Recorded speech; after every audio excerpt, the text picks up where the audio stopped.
Hello and welcome guys. आज हम इस वीडियो में देखेंगे आज की जो सबसे बड़ी न्यूज़ है इंटरनेशनली, जहां पर एक डायरेक्ट फ़्लाइट पहली बार ही चलाई गई है इसराइल और यूएई के बीच में। तो देखेंगे इसको डिटेल में हम।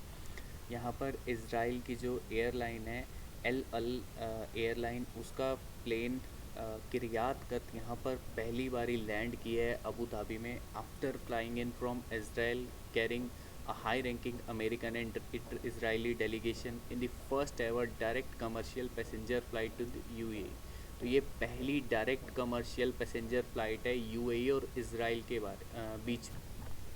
जैसा कि आप सबको पता होगा, इससे पहले यूएई और इसराइल के बीच में रिलेशंस काफ़ी अच्छे नहीं थे। तो ये पहली डायरेक्ट कमर्शियल पैसेंजर फ़्लाइट चलाई गई है यूएई और इसराइल के बीच में। ये जो प्लेन यहाँ पर किरियात गत चलाया गया, इसको यहाँ पर डेकोरेट किया गया जिस पर पीस वर्ड लिखा गया अरेबिक में, हेब्रियो और इंग्लिश में। यहाँ आप देख सकते हैं, यहाँ प्लेन के ऊपर, विंडो के ऊपर यहाँ पर लिखा हुआ है पीस अरेबिक में, हेब्रियो और इंग्लिश लैंग्वेज में। यहाँ पर आप नाम भी देख सकते हैं प्लेन का, किरियात गत इसका प्लेन का नाम था।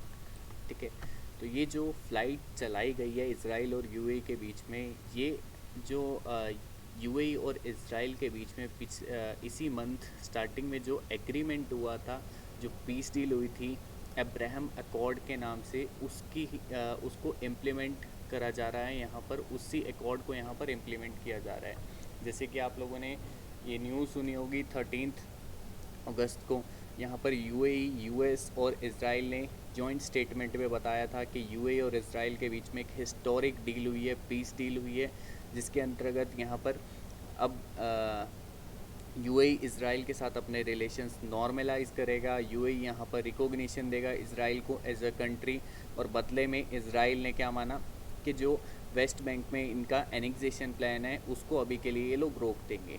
ठीक है, तो ये पीस डील इसराइल और यूएई के बीच में हुई थी, जिसको अब्राहम अकॉर्ड भी बोला गया। ठीक है, इसी अब्राहम अकॉर्ड को आगे बढ़ाते हुए ये नॉर्मलाइज कर रहे हैं आपस में अपने रिलेशंस को। ठीक है, एक दिन पहले भी यहाँ पर न्यूज़ आई थी जिसमें यूएई ने जो कम्युनिकेशंस लाइन थी इसराइल के साथ, उसको शुरू कर दिया। इसी के साथ जो इजरायली फर्म्स हैं उनको यहाँ पर यूएई में इन्वेस्टमेंट के लिए और काम करने के लिए अलाउ कर दिया गया है। ठीक है, तो इसी पीस डील के साथ यूएई यहाँ पर थर्ड अरब नेशन बनेगा जो फुल रिलेशंस रखेगा इसराइल के साथ, इजिप्ट और जॉर्डन के बाद।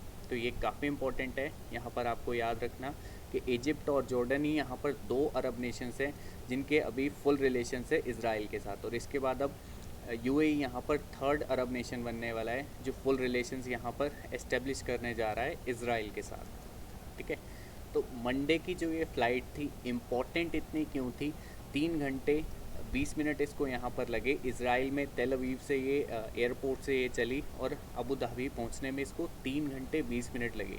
इम्पॉर्टेंट क्या था, यहाँ पर ये फ़्लाइट फ्लाई करके गई सऊदी एयर स्पेस से। सऊदी अरेबिया की जो कैपिटल है रियाद, उसके ऊपर से भी ये फ्लाई होके, जैसे कि आप यहाँ मैप पे देख सकते हैं, यहाँ इसराइल, यहाँ है तेल अवीव। तो ये तेल अवीव एयरपोर्ट से होते हुए कुछ इस रास्ते से होते हुए यहाँ अबू धाबी में लैंड किए। तो इम्पॉर्टेंट क्या है, कहीं ना कहीं ये सऊदी अरेबिया के एयर स्पेस से होते हुए या रियाद के ऊपर से होते हुए अबू धाबी पहुँची गई। ठीक है, जिसमें इसको 3 घंटे 20 मिनट का टाइम इसने लिया। तो इम्पोर्टेंट क्या है, इससे क्या सिग्नल मिलता है कि जो सऊदी अरेबिया है कहीं ना कहीं इस जो रिलेशंस यहाँ पर यूएई और इसराइल एस्टेब्लिश कर रहे हैं उसके अगेंस्ट नहीं है, और फ्यूचर में भी जो ये कमर्शियल फ़्लाइट्स यूएई और इसराइल के बीच में चलाई जाएंगी तो उसको अलाउ करेगा सऊदी अरेबिया।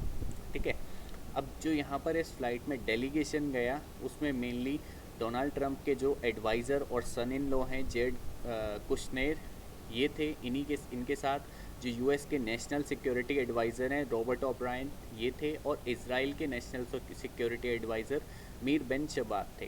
ठीक है, जैसे ही ये प्लेन अबू धाबी एयरपोर्ट पर लैंड किया, यहाँ पर एक सेरेमनी रखी गई जिसमें कुशनेर ने इस विज़िट को हिस्टोरिक ब्रेक थ्रू बोला, और उन्होंने कहा I hope this will be the first of many such flights. तो ये काफ़ी इम्पोर्टेंट इवेंट बना यहाँ पर।